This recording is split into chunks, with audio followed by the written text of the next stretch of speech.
Hello and welcome to Voices of Parenting podcast. I am so glad you're here. My name is Mussi Diskin. I am an advanced nurtured heart approach trainer. I am a parenting coach. I am also an inner wealth coach, which means that I help people rediscover and connect to the people that they truly were all along, but may have gotten forgotten along the way. So to find out more about me and what I offer, you can check out mussidiskin.com, contact me through there, respond to this podcast, find me on social media. I would love to connect and I would love to hear your feedback.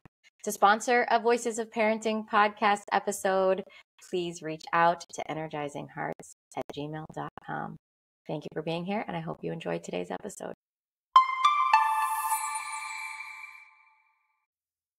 Okay, we're back with Menucha and Devorah Leah again, mother and daughter, powerful duo.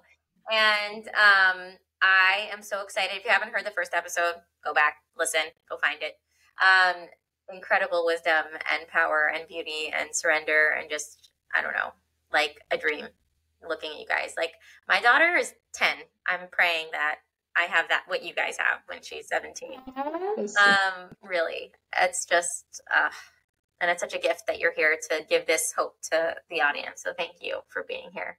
I want to hear more from Menucha. I want to hear more wisdom. I want to hear more of your story. I want to hear more of just who you are. And I'm curious to ask you in your, so again, context will be more clear if you listen to the first episode, but you obviously have a really strong sense of self and a confidence in who you are and a knowing of who you are. And it sounds like you've always had that since you were 3 or younger. And I'm wondering in this world of, you know, people who don't necessarily know that or aren't necessarily comfortable with that or used to that, have you ever encountered or had to deal with, you know, being labeled or judged or mislabeled or misjudged, and how you've navigated that? Because I have a lot to say on this, because as you can see, I dress how I want, and like I'll dress how I want wherever. So like if it's a super religious kosher store, like I'm there, like no matter where I am. And I think because of that, people automatically love to assume that when people are different, they're struggling. And I think that's a very wrong assumption, because right now I'm doing great. Like I'm not struggling, but maybe beforehand I was, and like as I figured out myself was as I healed. And I think they look at me now as like, oh, like they don't want to be judgmental, so they go, oh, she's just going through a hard time, like. And this is what like I've been told. Like I was told that my whole life. Like people, like it was like their way of being nice was saying that they're just going through a hard time, but isn't they like they might not be going through a hard time, and the kid who looks perfect might be the kid who's going through the hard time. And instead of like automatically assuming that just because someone's different automatically means like they're suicidal, like they're not. They could have been before, but there's a chance they're not anymore. Like, and in general with like school stuff, people are automatically assuming like children like start like giving up, is we're like, oh, they're just being lazy, they don't want to try. But nobody's lazy, nobody wants to fail. Like that isn't normal human things. People want to succeed in life, and the reason why they're like, for me, like I know personally, like I'll give up because I'm an all or nothing personality. So if I don't think I could get an A in the class, I'm getting an F in the class because I can't fail. So there was so much more underlying to the issue than I'm lazy. And your kids aren't lazy. Kids want to try hard, especially, and I feel like even more than adults, children really want to do well. So I think instead of looking at your kid as lazy, look at them as like, oh, what can I do to help them succeed because they don't feel like they could succeed right now. Well, tell me more about that in your experience. So it sounds like were you told that you were lazy and not? I don't know if I was particularly told I was lazy, but there was a lot of like, a part of me even felt lazy because I was like, I don't care, I'm not doing well, but I switched schools, switched to new things, and I'm doing great. Like I'm 4.0. What would you think? What would you attribute that to? What do you think is the thing that made you able to be successful? I don't know if I could say this, but I'm in public school and I love it there. Send your kids to public school. No, but I think in general, like seeing where, like meeting your kids where they're at's a big one. Like people are like, oh, like I'll tell people my background, and they'll be like, oh, how did your parents let you go to public school? And I'm like, honestly, it wasn't really like something that I had to convince me to do. It was like, you're not in school right now. We're not finding a place for you to go. You'll do better in public school, so you'll go there. And then there was a plan originally that I was going to maybe, because I joined mid-year, that maybe by the end of the year, I was going to find a school that worked. And I really liked it there. This is going to be my 3rd year there, and I plan on graduating there. And yeah, like I'm very happy that my parents were able to get rid of the fact that it's not a Jewish school and not and it's like a public school, and be like, okay, it's fine. If she's doing well there, then that's where she should be. Can you speak to a little bit why the other system wasn't good for you, or what it was there that made you feel like, that you couldn't get that 4.0? I think in general they're very down your back in these small private schools. They like are on top of you. Also, the academics aren't really taught the best. Also, Jewish subjects are just, I'm not good at language, so Jewish subjects just threw me off. So it was like half my day I was doing bad, like the other half just. Also, the people there, I did not have a good experience with the people there. In general, like I go through a shorter day. They're a lot more trying to, like, they want me to do well there. I very much feel like they don't care enough to like care about like their image or things like that. So they just want me to do well. I have so much freedom there, so it's very nice. And I think I just finally felt like I was in a place that, like, here's a place that I can succeed, so I'm gonna put in the effort to succeed. Yeah, so I want to ask you about this from, I think for other parents to hear this is important. I'm curious if you could reflect on how you, I don't know if the word is viewed yourself or felt about yourself, or just in general what your inner life and inner world was like when you were in a place that you didn't feel like you could be successful, in that school setting that didn't work for you, and how that's shifted or gotten better in a place where you do feel like, you can be successful and is good for you. How did that change your inner world and your inner experience? How did that impact, I guess you could say, your mental health? I don't know if you would term it that way, but I would say like my mental health has gotten a lot better since I've started like dressing how I want, like being who I want, being in a school that I could thrive in. And in general, like, it's very hard to feel like you're like, I don't know if I ever thought of myself as someone who's like stupid, but just feeling like, oh, like, I don't know what I'm gonna do in life because, like, look, I'm failing now. Like, how am I not gonna? How am I? Like, the fear of gonna be that your entire life you're gonna fail was very scary. I think being able to be like, oh no, like, I'm able to do well. I'm gonna be able to do well the rest of my life. I just have to find the places that I can do well in. yeah, it's so powerful to hear this and to share this, because I think that a lot of people are stuck in a mindset of no choices. Like there's no choice. We have to do it this way. This is the way it's always been done. This is the way it's supposed to be done. This is the way we're going to have to do it. And even if we're watching our kids just like dissolve in front of us and lose themselves and be feeling miserable, and like you're saying, like not trying and looking lazy, right? And it's just not working, but oh well, this is the way it is, this is how it has to be. I think that what you're speaking to is kind of a third way, like a way of like an understanding that finding solutions that don't necessarily look the way that we thought it would look, don't necessarily fit the bill of what was supposed to happen, but that can help our children be themselves and feel good about themselves, opens up the door for so much more abundance in relationship and health in general, like just a healthy home, a healthy vibe, a healthy self-image, a healthy, like go back to the other episode. listeners, but the way you talk about your relationship with your parents, the relationship at home, how happy you are at home, how you're not looking to leave home, you're not looking to go anywhere, you're not looking to do any bad things.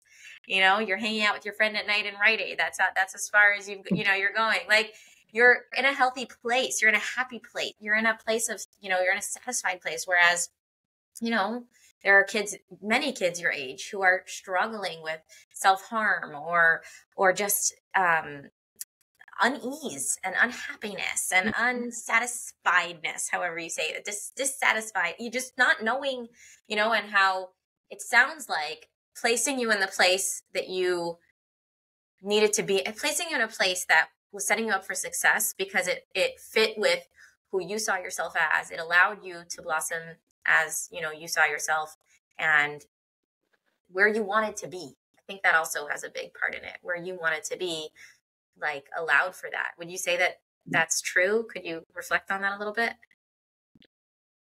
Yeah, and I think my parents played a big role in always letting me know that even when I wasn't doing well, they never thought of me as lazy. They always understood that it was just the place I was in, and they're very good at always advocating for me, and they always took my side. I never felt I was never ever scared as a child when they would be like, "Oh, I'm gonna call your mom," and they still do. They're like, "I'm gonna call your mom. Go ahead, please do." Because if you thought I was crazy, she's not gonna be on your side. And she's very good at being like, "Oh yeah, that must be hard." And she calls me after being like, "Oh my god, how are you dealing with these people?" And I'm like, "I know, they're crazy." She's good. She's I want to talk about dealing with adult targets here, but she's very good at not going crazy, because at the end of the day it doesn't really help much, but she's always on my side and things, and I think that really made a difference to me, just knowing that I'm never I'm an oversharer with them. The amount they know about my life is honestly harmful. There's no reason they should know such details. Parents don't need to know this. I literally will come home and be like, "Oh my god, did you hear? Crazy news." She knows about my friend drama. She knows about my friend's drama. She's fully in the loop. Sometimes I'm like, "Oh, I definitely should have heard that." They now sound like an awful person. They are an awful person, but you don't have to know they were an awful person. But because I always felt like they were never, I was never scared of getting in trouble or feeling like I was going to be judged, or if I'd be like, "Oh, I did this," they weren't going to get mad at me for it. They honestly know everything. The only thing, if I'm not telling them something, it's not out of a "Oh, I'm scared what they're going to think," or "I'm scared they're going to get mad at me or get in trouble." It's I want to protect their little hearts. They don't need to know that. They're just going to get sad, so I'll keep it to myself. I eventually tell them though, because I can't keep my mouth shut. I really need to work on keeping my mouth shut. That's my one goal of every year. My New Year's resolution is always please don't overshare with people. Oh, please never keep your mouth shut. Oh my goodness. When you open your mouth, such gold comes out. It's so beautiful. Thank you for keeping it open. Wow. Yeah. Yeah. Well, I want to hear about that little time for you when your mother was trying on Nurtured Heart and learning it as an approach and using it as an approach and telling you as a, I don't remember what age you said, I think 12-year-old, not to hit, or I that don't know if I was 12 not hitting, how that landed for you. What was that like for you? So to be perfectly honest, Nurtured Heart did kind of become a joke, because my mom loves working on herself and learning new things. She's hyper fixated on it. It's that's all we heard about for 5 months, and we're like, this is insane. Also I think kids are very good at seeing right through things. They know they're gonna pick up on everything. So if it's coming from a place of fakeness, it's going to be picked up. So when it was at the beginning and it wasn't internalized yet, and she was being like, "I'm so proud of you for doing things that you should not be proud of that age." It's telling a 10-year-old that you're proud of them for going to the bathroom. Well, part of the nurturing heart is not to do that. It just wasn't it was wait, I had permission, I had. It was so weird. I forgot, that was a hilarious time. But honestly, like, I don't really know exactly what the nurtured heart approach is to know how it was internalized. I slightly tuned it out every time she talked. Slightly. So I love that. Can I share something? Yeah, please. So I remember, so my kids were getting like annoyed and like rolling their eyes as I was trying. And I remember somebody saying something, is that's a natural thing to do when you learn something new, to fixate on it. And then when you fixate on it, it becomes internal, and then you have that balance. So that also got like it's not like I'm messing up in the nurturing heart. It's right now, it's something new, it's exciting, so I'm going to fixate on it, and then it's going to, internalize. So I think it's part of the process. I'm sure I'm not the only one that did it. And it also says don't do it till you finish the class. So it could be like afterwards, I'm like, okay, yeah, don't. If it's something that's beneath them, don't compliment them on it. But it was beneath me. I probably was hitting people then.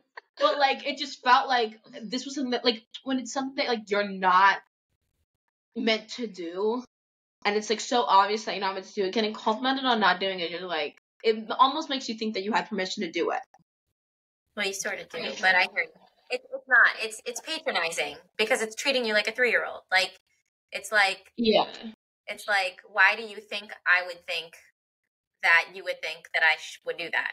Like, why would you? Do you really think that of me, that I'm that like immature or that young or that? You can do it anymore, though. So yeah, so that's what I want to hear about, Devorah Leah. I want to hear, apparently you don't do that anymore. What was that process like, and how did you move past that, or what did it become? So the shift also came with me is like making it more inward. Like, let me in my mind notice what is going on well. I don't have to necessarily say it, and I don't. What another thing helped me with nurturing heart so much is I don't have to react to every negative thing. And I do want to say that before nurturing heart, there was a lot of fighting going on. Yeah. And there was also a lot of me coming to the rescue in the fighting, and kids getting upset at me why I was taking one kid's side, and I always felt I had to run to the rescue, usually on the younger one over the older one, and the older one being resentful. And there was a lot of conflict and stress in the house. A lot of kids were going through their own stuff, and new kids coming. It was a lot of kids at home too. There was a lot going on when I took the class. I think all 6 of us were home then, right? There was a lot going on. Yeah, it's not a good year. And then kind of like knowing I don't have to respond. I don't have to energize everything that's going on. Really, really helped me. I may not have been, so the kind of the beginning of the nurturing heart, I felt like I had to like energize everything in the positive and like keep on doing the response. And then what helped me is to kind of like take a little bit more backseat, trying to have compassion and trying to see things from different perspective and taking a seat back. And also the big thing of nurturing heart is you're not the police. You're not in control of the situation. And what really helped me also is to like believe that, and I didn't do it then. I wish I did it. I never did that, but I want to do that in the future. This too shall pass. Like whatever struggles, it's not like, it seems at that point, like it's just going to be forever, like, it's going, this just because two kids are not getting along, it doesn't mean they're not going to get along their whole life. And also this trust that your kids do have more tools than you think they have to deal with it, and they're not that delicate like with that. So seeing what is going right, seeing really start inside of me, like fixating on my kids' positive qualities, because so much of what I thought before is you have to sit there at night and go through all your kids' struggles and figure out how to fix it and figure out how to get them the help. And you as a parent, get yourself the help. And that shift of every night thinking about, wow, this thing has this quality of this child, or even something they're struggling is the flip side of it. A lot of struggles are really incredible qualities. Wow, this kid is super independent. And I remember one story, Menucha, there was something so that was my shift that I didn't do. Obviously, it's so hard to do it perfectly. So after all this nurturing heart, I had a situation where a child took the wrong cup and it was a Shabbos cup, and I got really, really upset at that child. Why didn't you ask? And then Menucha waited the next day and didn't say anything. And then the next day said, "Oh, do you want to hear something?" Like in a most respectful way. Oh, and also said, this is my perspective, that this child is so independent and so resourceful. You weren't there and figured out another solution. And I shut that child down. So what was so incredible for me, first of all, to know, like, okay, you can learn nurturing heart, you could work on it, you could do everything. It's not like you don't ever go back. It could be, but that there's something was going on that she herself, first of all, I was so proud of her at such a young age to be able to see things and also not correct me at that point, to look at me in a positive light as a parent, to not look at, like, not feel like, oh my gosh, like I could pick up something my mother can't, like she really doesn't know what she's talking about. I always feel like, this idea where a lot of kids think that, they know everything about parenting and they don't realize, but to have that respect that she had towards me and was saying in the most respectful way, I could feel from her there was no judgment. She just wanted to help the situation. And that also feels like I must have modeled something that she was able to have a nurturing heart without her even learning nurturing heart, to see the flip side. So I feel like that's how it kind of happened, nurturing heart, in maybe a more organic way than me like pulling toolboxes or thinking of how I'm supposed to respond or getting the right words in. That didn't work. Like some people do it, and it's incredible, but I just like, it's a skill that somehow I wasn't able to get those juicy, like, I always want to have all the right words on my fridge and learn them and be able to use it. You know what I mean? To like energize my kids, I really wanted to do, and for me, it didn't. So I can't say it's like, a beautiful like home where I'm always seeing, the positive in every situation, but it really helped me with a shift. Well, I think that you might not be saying positive words about every situation, but it sounds like you actually really see the positive in every situation. It sounds like the shift is so much deeper than just words, and that it's actually come to a place where you actually see, you don't need to search and seek. You actually see the beauty in your children and in your home and in situations, which is such a gift. It's so real. Sometimes I feel like I wonder, like, do I do the nurtured heart? I don't know if I do the nurtured heart, because I don't feel like I do. I don't feel like I'm trying so hard. I don't feel like I'm thinking all the time. I don't feel like I'm resetting myself all the time.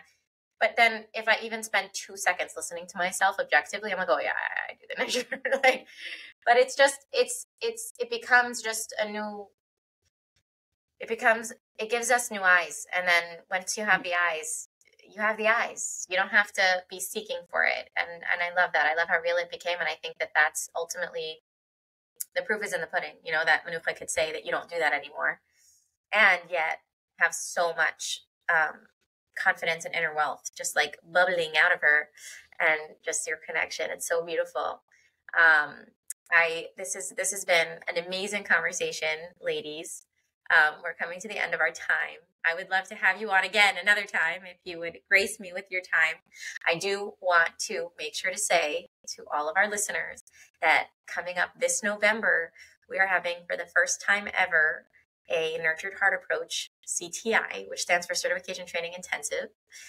Very wordy, but it's basically a 4-day, full day immersion into the Nurtured Heart Approach that I will be leading. Up until now, Howard Glasser, the creator of the approach, has been the only one ever to give these CTIs, and he has opened the doors for a few of us trainers to begin to actually certify others in the approach.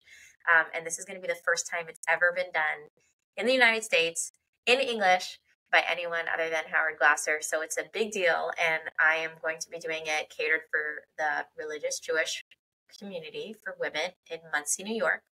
And I would love for you to join us. So go check it out at mussidiskin.com/registration, or just mussidiskin.com, and you will see it straight there on the front page.